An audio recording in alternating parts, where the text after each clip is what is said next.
Well, Joanne and Vic, here's what we know right now. This all happened around 8:19 this morning, just east of Jackson at the intersection of North Portage and East Michigan Avenue. And as you look at these pictures from our chopper, you can see what a sight this was. Really a huge mess.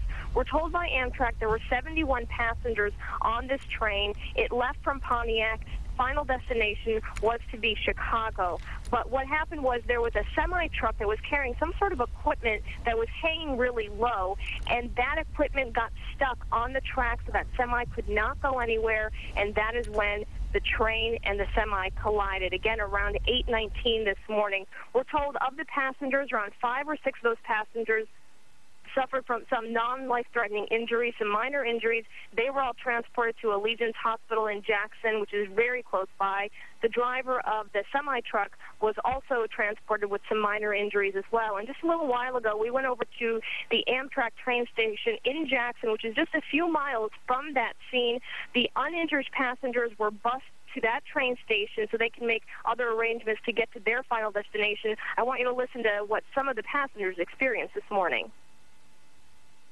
I was kind of just sitting there, and then all of a sudden it screeched and sort of shot forward, and then we ended up waiting around a little bit and then tipping over. I was actually in the second cart that almost derailed. There was a cart in front of mine that swung off in the grass area, and our cart actually lifted off the ground while it was moving. And it really scared me. I'm still in shock at this point. And as soon as it happened, everybody jumped off the train, and I just jumped into action to help anybody that was injured.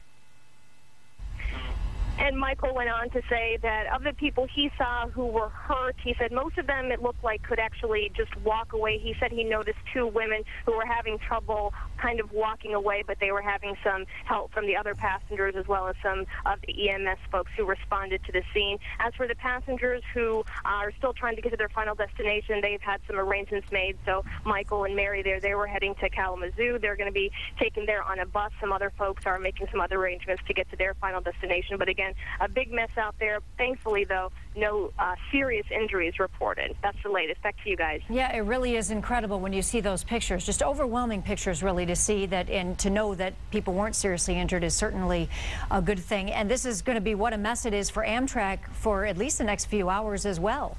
Yeah, absolutely, and that is what police said, that they're going to be there on the scene for several hours today as they try to really kind of pick apart what happened and dissect this. And, you know, we are also told that each one of these cars actually weighs 100,000 pounds. So these are, it's a lot of metal, a lot of stuff going on there, so they're really trying to still sort it out. It's going to be there for a while. All right, we'll keep people posted on that. We appreciate that report anew. And service is suspended across central Michigan for the next several hours, obviously.